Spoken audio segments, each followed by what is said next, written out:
Hey everyone, welcome to the Darshan Talks podcast. I'm your host, Darshan Kulkarni. It's my mission to help patients trust the products that they depend on. I'm an attorney, I'm a pharmacist, and I advise companies with FDA regulated products. So if you have an interest in FDA regulated companies or their products, this is the podcast for you. Today's podcast, I'm really excited about. We've had this guest on a few different times before, but I'm really excited to have her every single time. We did a little bit of a pre-conversation, and quite honestly, I think the pre-conversation was amazing by itself. So you guys missed out on that. But but if you are in the life sciences, if you are trying to understand, for example, how do you improve your studies, not necessarily for an individual disease state or for or for a specific condition or work with patients, but how do you actually improve the way you conduct studies? If you want to talk about how do you look at engagement as an overall concept. So if you're in sales, if you're in marketing, if you're in medical affairs, if you are in clinical trials, this is probably a conversation you care about. Our guest today is an advocate. She is a patient engagement advisor, and I was told to avoid certain boxes, and we're going to talk about boxes as we get into this. But our guest for today, ladies and gentlemen, Trishna Bharadia. Trishna, good to have you on. How are you? I'm absolutely great. And yeah, thank you for asking me back again. It's always nice when you ask back because you think, oh, I must have done something right the first time. I think we've had you back more than once at this point. I think so. I can't remember. Fair enough. Fair enough.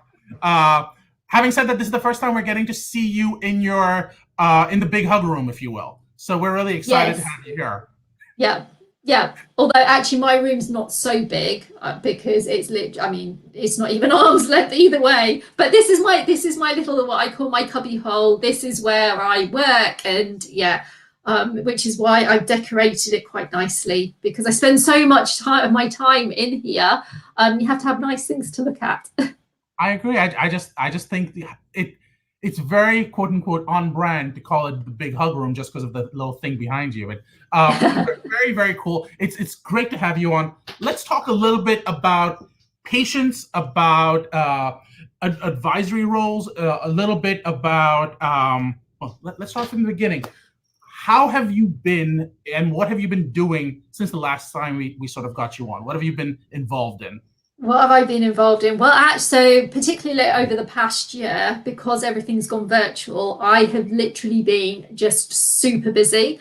It's in a way, it's been great for me because I've been able to say yes to so much more because I'm able to use my time much more effectively, rather than essentially spending time on airplanes and in taxis and things like that. So some of the things that I've been doing include diversity in not just within the medicine's development life cycle, as in at certain points, but that diversity of patient collaboration. How do we increase the diversity of voices that need to be heard in order for the medicine's development life cycle to be more diverse? I'm doing a lot of work in patient involvement in publications, in scientific and medical publications. So anything from, plain language summaries to patient content and materials, things like informed consent forms, patient study information sheets, that kind of thing. I think that's an area which is very much, I would say it's emerging. It's quite new, and industry particularly is taking tentative steps into involving patients in publications much more. So that's been really exciting. And just generally doing quite a lot of patient engagement work. I think that something which has become very obvious in the past year, and I know that we said we weren't going to mention the pandemic too much, but I think it's quite pertinent with this, is that there is an opportunity for patient engagement and collaboration to be more accessible to more people, because everyone's not everyone, because we have to remember that not everybody has access to digital tools. However, a greater and wider set of people who may not necessarily have been able to collaborate and have those opportunities to engage with industry, with academic institutions, with healthcare systems like the NHS in the UK. They're now able to, because they don't have to travel. The time that you use is much more efficient. You're not having to take, if you have a full-time job, for example, you're not having to take so much time off work. You're not necessarily having to find childcare. We're all used to now in Zoom calls or Teams calls having, I don't know, a cat walk across the laptop, or somebody's children shouting, "Mummy, I've cut myself, I need a plaster." So I think that's made things much more accessible, and I'm very much working towards keeping that, even as some places move out of lockdowns and move into what is the new normal. As somebody who lives with chronic illness, I've been using the new normal term for a long time. And it's about making sure that some of the things which have been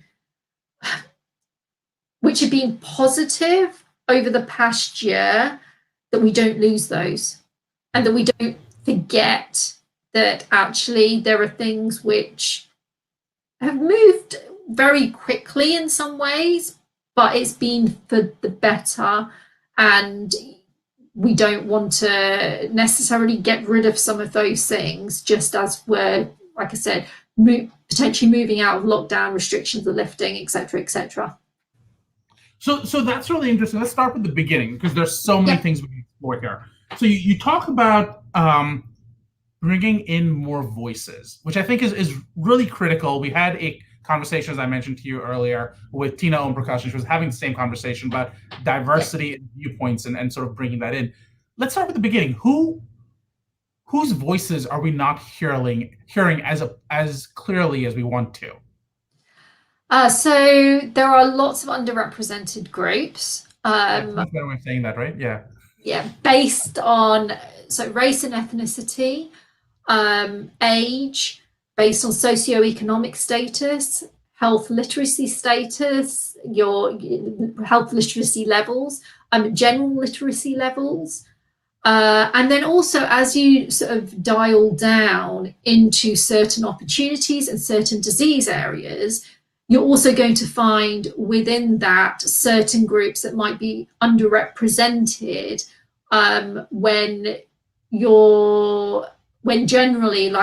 generally when we talk about diversity, often what I feel is it gets pigeonholed into only gender and race, and we forget about, even in terms of disabilities, how do we get more voices from different types of disabilities heard? Now, that's something which, coming from a background of multiple sclerosis, is something that I've always been acutely aware of, particularly because traditionally the primary outcome measure for clinical trials in disease-modifying therapies in MS has been walking ability. So they measure walking. Well, if you are already at the EDSS scale, if you're already at a certain EDSS level where you need to use walking aids or you're using a wheelchair, that potentially automatically excludes you from clinical trials. So where are those voices? Because actually those voices still need to be heard. What's important to them? And also, just generally thinking more about, we're not as patient cohorts, we're very rarely homogenous groups, if ever. And in certain disease areas, we know that there can be a higher proportion or a greater risk for certain groups. But often those groups are still underrepresented when it comes to patient engagement or representation in clinical trials. So we know that there's a need to get those diverse voices heard, because I often say there's no point in a company saying we need to create more diverse recruitment in our clinical trials. Okay, let's go out and, you know, ask our load of patients, how do we do that? If the opportunities to get them involved aren't conducive to accessibility and inclusion. So if, for example, you want to get more people involved who are working full time because you know that you're traditionally, you know, clinical trials are burdensome in terms of time-wise, having to go to trial sites and things like that. And you need to make them more accessible for people who work full-time. Well, if you're going to do that, and you're going to, for example, set up a focus group, don't make it during working hours. You know, it sounds really like, it just sounds like common sense when you say it out loud. But time and time again, these are things which people they're not thinking about. And this is where I often say, so if you're going to put together a patient engagement piece, get patient advocates, patient engagement advisors, get them involved when you're developing the patient engagement piece. So if you want to hold a focus group, have an advocate or a patient engagement advisor involved in the development of the focus group, so you know where to recruit, where to, you know, what the logistics of that focus group is going to entail, so that you're not, for example, making it during work time when you know that the people that you actually want to hear from may not be able to take the time off work in order to attend your focus group. Right. So things like that.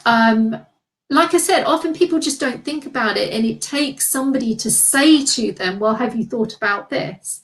Or have you thought about that? I think the other thing which I was actually just having a conversation about it earlier today is that when we talk about race in particular, diversity can mean different things depending on where you are. So if we're talking about race and diversity in the UK, often we're mostly talking about the Black and Asian communities. If you're talking about it in the US, you're mostly talking about the Black and Latinx communities or Hispanic communities. I'm going to have to apologize if I'm not using the correct term, because they change all the time. So, but I know that I've heard Latinx and I've heard Hispanic. So those are the communities that you're talking about. Whereas in the UK, I mean, we recently had a census. They didn't have Hispanic as a group in the census. And then also, if you say Asian in the UK, then you're basically talking. It's implied that you're talking about South Asian, so India, Pakistan, Bangladesh, Sri Lanka, Nepal, those kinds of countries. In the US, if you say Asian, it's implied that you're talking about Far East Asia, so China, Japan, Korea, Vietnam. And so there have been times when I've been having conversations with people and I've been talking about Asian, and we've been thinking about two completely different things. So that also, people don't necessarily realize that there are nuances there which have to be taken into account. If we're talking about diversity in, let's say, India, well, I'm not somebody who's diverse in India, you know, so generally, I think when we're, particularly with industry, and it's actually one of my bugbears, when we talk about global, it's often actually just Western Europe and the US and Canada. And that's where most of these discussions and these concepts, that's the thinking behind it. And actually, no, it's not. So yeah, if we're talking about diversity in Australia, then we'll be talking also about the Indigenous population as well, and the various different racial and ethnic groups that have emigrated to Australia. So there's not one size fits all, and I think we're in danger of trying to make one size fits all, and that we just can't. So let me, you raised so many interesting things that I've been taking notes on, but I'm going to get into as many of them as we can. Let's start with the basic one. When companies are saying, you know what, I think of companies doing this as a slow process, sort of waking a giant. And they start off with, I want to do this. What does this mean? Let's throw some money at this problem. And then they go, here's a budget, figure it out. And now you're going, we want patient voices, any patient voices. What I'm hearing you saying is, yes, that's a way to go after this, but it's neither necessary. By the way, Tina's saying hello. Oh yes, it just popped up. Hi, Tina. But the question I have is, how do you make sure that that you get the right voices in the room? So it's not just getting patient voices, but the right voice. And you talked about different ways. You talked about race and ethnicity. You talked about age, health literacy, general literacy, gender, disability, access, accessibility, and inclusion. But what the other thing that sort of really surprised me, and this is again coming from a U.S. viewpoint, when we talk about, or at least from a legal viewpoint, maybe that's part of it. When we talk about diversity, one of the big things we think about is LGBTQ diversity. And that wasn't necessarily part of the conversation, not because it's excluded, but because that's just not where the conversation went this second. That may not be necessarily the group you need in there at that moment, I guess, is part of the point. Well, but no, risk. I think the thing that I was trying to demonstrate is that when we talk about diversity, there are so many groups. There's lots of groups that I've not mentioned because I mean we could literally be here for hours.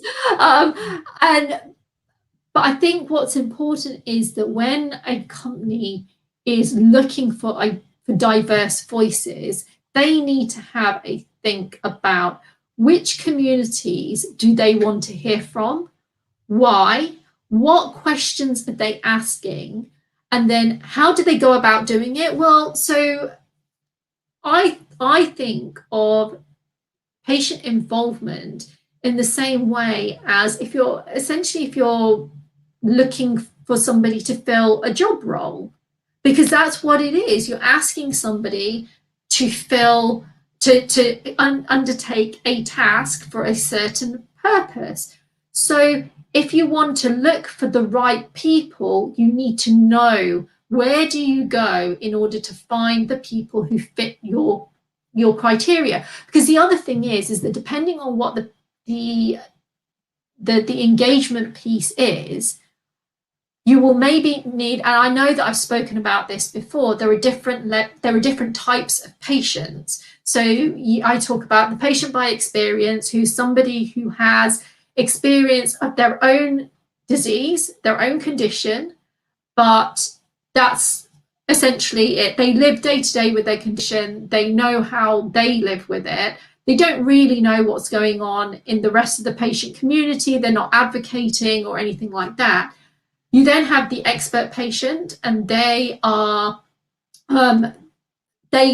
experience of their own condition, but also they're knowledgeable about the experiences of other people within their community, because they're often advocating. They might be part of patient advocacy groups.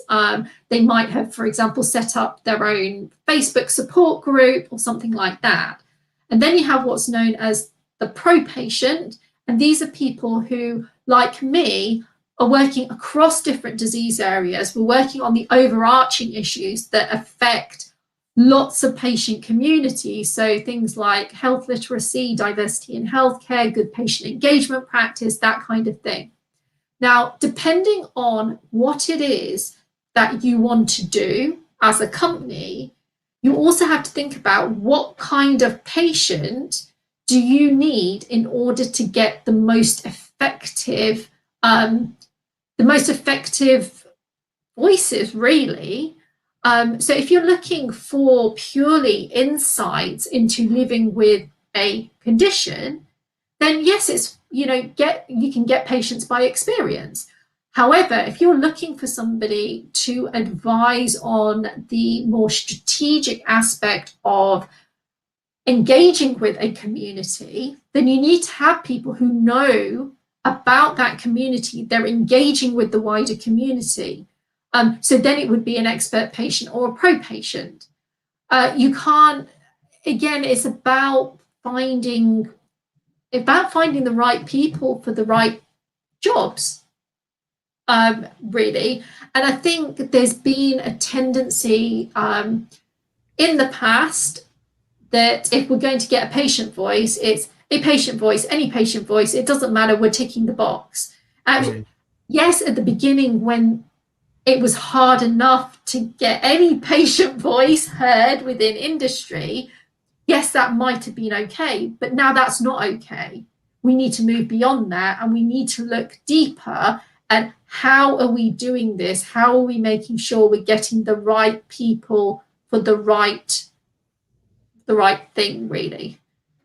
So we've got Tina who's agreeing. Trishna is absolutely right. This isn't just about tokenism with regard to diversity. Finding the best experts in the patient community makes all the difference. I agree with both of you. So 100%. But that really raises the real question, which is, how do you make sure, or how do you guide people to figure out what their goals are? Because like you said, when you're still, I know patient engagement and bringing the patient voice in has been around for over 20 years, but somehow the message isn't sticking. Yeah. So the goal is, okay, we need to be smarter about how we achieve these goals. So how do you teach companies goal setting? I think it's not. I wouldn't say it's about teaching them. Okay. It's about having two-way conversations. Now, I've worked with lots of different companies, and some of the conversations that I've had with them has then had a direct impact on what they then do in terms of patient engagement. I think having an open and having that culture where you're promoting openness and honesty with the people that you're engaging with can do a lot. And I'll tell you the reason why, because as people living with conditions, as people who are working with industry, we like to be asked, how did you find this? Was there anything we could do to improve? What do you want to see us doing? And I think those questions are ones which any company can be and should be asking the patient communities that they are wanting to engage with. Because sometimes, and actually quite often, it's not a case of, well, what does a pharma company want to do when it comes to patient engagement? It's also about, what do the patient communities want in terms of patient engagement? Because sometimes they're not the same thing. And there's no point in putting together a piece that actually isn't going to serve patient community needs. Because, what's the point? So I think having those open and honest conversations and making sure there's a two-way dialogue. So if you've done an advisory board, for instance, ask for feedback. Ask, did we cover everything that you think should have been covered? Was there any where we could improve? What are the things that you think we should be looking at? Rather than, like I said, just having internal conversations about, well, this is what we think we should be looking at, and then not really being open to having that either change or be adapted, or be thrown completely out of the window and something new comes in. So I'm going to ask two more questions because we're actually well ahead of time. It's always so much fun talking to you. But let me ask you the one question first, which was, coming from a legal regulatory standpoint, one of the things we've seen from the FDA's perspective is, what you need to do, and I'm talking about across the board. I'm not even talking about in the context of clinical trials. But when they're auditing, for example, or they're saying if you're developing a plan, what we want you to do is evaluate risk. And based on the risk, decide what steps you're going to take. So does that mean you're going to eliminate all the risk? No, but you're going to decide based on what is the greatest factor, what you need to spend your money on to target that first. What I'm hearing you say is almost that, but from a patient standpoint, which is what are the greatest risks to your goals, and therefore how do you improve them? Therefore, which voices should you have in that room? Am I misunderstanding you, or is there a better way to phrase that? Could you? No, I think it's a good way of putting it. I think at the end of the day, we need to remember that it doesn't matter which stakeholder we're talking about within the healthcare ecosystem. Everybody is working towards essentially the same thing, which is better outcomes for people who are living with health conditions. And in order to get there, then those conversations, whether it's between patients and industry and regulators and academic institutions, patients and academic institutions, those conversations, they need to happen, because when you take out one of those stakeholders, then actually you're not working towards better health outcomes for patients, because you need every single stakeholder to be on board with what you're doing and be involved in that conversation. And again, it's something where I know I hate the word silos, but actually I haven't found a better word. For so long, everybody's been working in their own little bubbles, really. And there hasn't been enough of that cross collaboration, which, like I said, it shouldn't be happening, because we're all working towards the same thing. And like I said, when you take one stakeholder out, then you have to ask the question, well, are you still working towards the same thing? Because without that one stakeholder, you're not necessarily going to get to where you need to be. Could I ask, I know I said, well, one more question. I'm going to ask two more questions. The first, and I've wondered about this, and we talked about the three different types of patients: the patient by experience, the expert patient, and the pro patient, if you will. And you've worked in this space enough where some would probably appropriately characterize you as a pro patient. I guess my question for you is, from the perspective of being a pro patient, do you feel a lot of pressure to make sure you're appropriately addressing all these multitude of voices that are behind you? And how do you sort of deal with that? Because it's not just, at a certain point, it's not just what is Trishna's opinion. It's all those opinions who are silent because they know Trishna will take care of it. So how does that work for you? You do feel pressure. And I think if you speak to many advocates, they will say the same thing, because essentially, and I'm not talking about just as somebody who's living with MS and somebody who advocates for the MS community. I'm also talking as somebody who works across disease areas and wants a better deal, essentially, for anyone living with chronic illness or serious illness or who has a disability. I want better outcomes for them, whether it's to do with getting the patient voice heard in the medicine's development life cycle, whether it's better patient engagement opportunities, whether it's better medicine, you name it. And so you do feel a lot of pressure, because yes, when I'm had that hat on, I'm not just representing Trishna and my views. A lot of us are doing what we're doing because there are so many people who aren't comfortable, for example, standing up on stage and talking in front of 700-800 people, going onto a webinar. And we know that in some of the underrepresented communities, for example, Black, Asian, Latinx communities, when it comes to chronic illness and disability, it can be difficult for people to be open and public about it, because there's these cultural factors that come into play. And so when I come out and I'm talking about these things, then I'm aware of the fact that I am being a voice for those people who aren't comfortable being that voice in such a public way. But at the end of the day, I think authenticity is really important then. People know that when they're working with me, I'm very open, I'm straightforward, I say things how it is.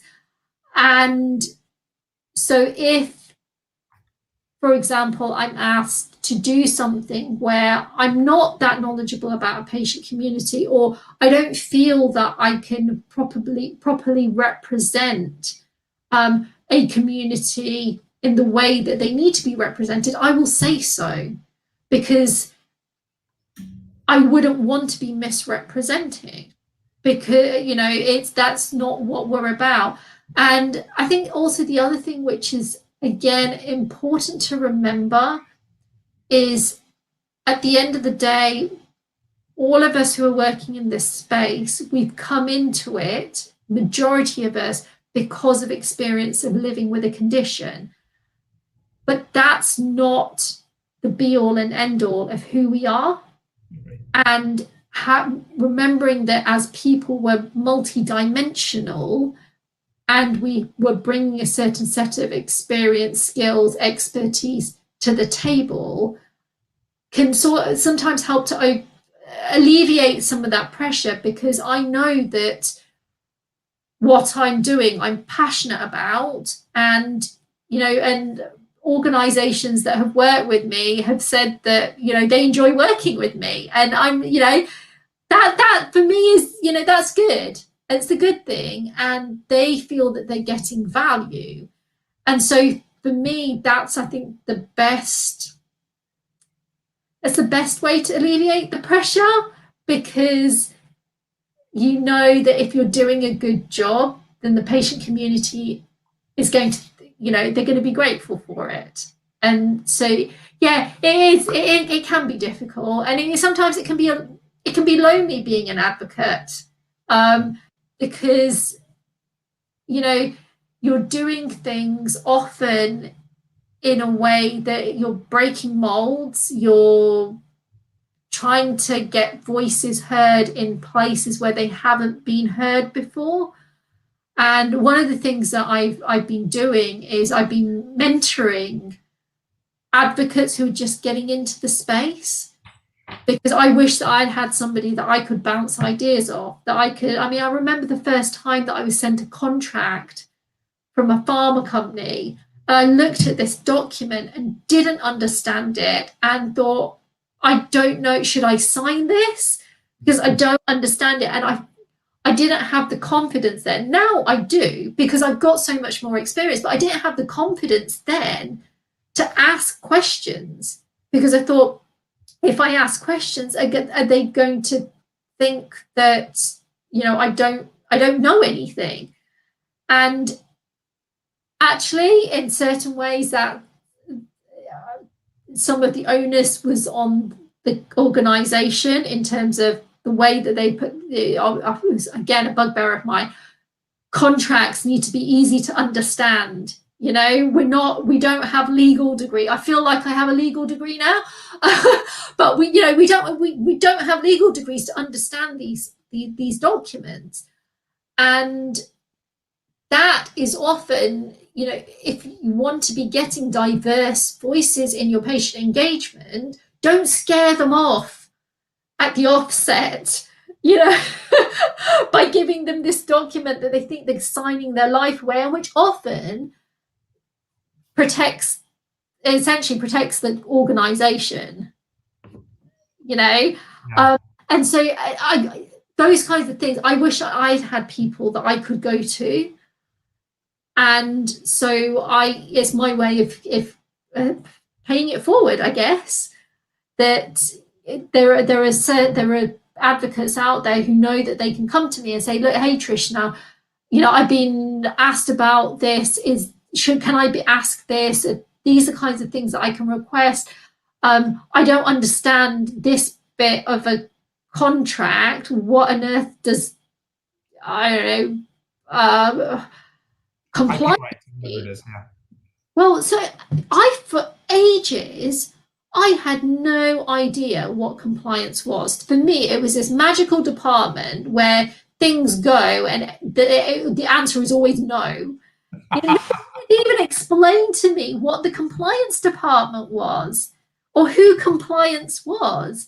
Yeah. And, those are the things which, yes, should be explained, often aren't. And so advocates come to me and they say, hey, Trishna, they're talking about compliance. What's compliance?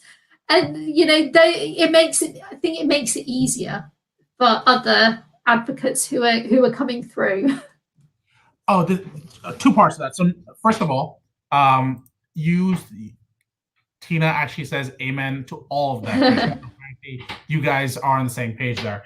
I have an idea for a really great podcast we should do again at some point, which I did not know I even needed, which was you should ask me questions on what compliance is thinking. What are questions that patient advocates often have that they don't have access to ask? Yes. And this is why these conversations happen and need to happen, because you've now realized that there's a podcast you need to do, which you didn't even realize you needed to do, but it's come out of a conversation. Exactly. We've exactly illustrated the point.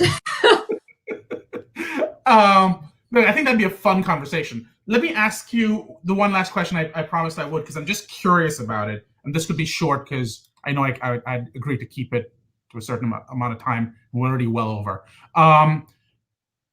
Yesterday's news, or day before yesterday's news, was that the FDA, the US FDA, sent out a letter to a company saying you need to put your information out for your clinical trial study results on clinicaltrials.gov. Right. The guidance comes out and says that the penalty for not doing that is $10,000 per day per study. Obviously, there's value for healthcare providers. For a patient perspective, do you find value in A, having those studies out there, B, to the extent they are out there, are they understandable, and C, does there need to be a better solution? So I know it was technically supposed to be one question, but that's a three-part. So having the studies out there and the information out there, yes, it is. So any information that can help someone living with a health condition make better and more informed decisions about their healthcare, that information needs to be out there. And information about clinical trials will help them potentially to do that. So it does need to be out there. Having the results out there, the results need to be in an understandable format. If they're not, there's a danger that people will be misinterpreting those results. Now, I use clinicaltrials.gov, and I have a pretty good understanding because I've essentially learned on the job. However, I wouldn't necessarily feel comfortable enough then being able to explain to somebody else, okay, this is exactly what it means, especially when it comes to the statistics. Like the statistics, they're really difficult for a layperson. For anyone. I've actually taken 3 different courses on statistics. Oh, have you? Lost. Did it not tell you something after the first course? It was still difficult. You still went and did another 2 just to make sure. They were in 3 different programs, but yes. Okay. And this is where plain language summaries or lay summaries really come into their own. So in the EU, for anybody who doesn't know, so in the EU, there is a regulation now whereby all clinical trials, if they have a study site within the EU, then there has to be a lay summary of the trial results. Now, then the question is, where do you put these summaries? Because does the average patient go to clinicaltrials.gov? No. Does the average patient go and look on pharma company websites? No. So that's where we then have to ask, well, where are patients getting their information from, that's where these lay summaries then need to be disseminated and need to sit, because there is no point in producing these. I've seen lots of really fantastic ones. I've seen some not so fantastic ones, but if you're producing a really good lay summary, there's no point in having it if the people who is the intended audience aren't going to be reading it because they can't find it. And when it comes to publications, I mean, one of the really big things is open access. So it's so frustrating as someone who is looking something up, and then I come against a block because there's a paywall. So if you're going to have, you're trying to reach the patient population, it needs to be open access. Just full stop. So I think those are some of the key questions when it comes to trial results. Yes, the information is useful. It needs to be in an understandable format, though. It needs to be in an accessible format, and people need to be able to find it in order for it to be useful in their decision making, because you can't make a decision on what you don't know. Yeah.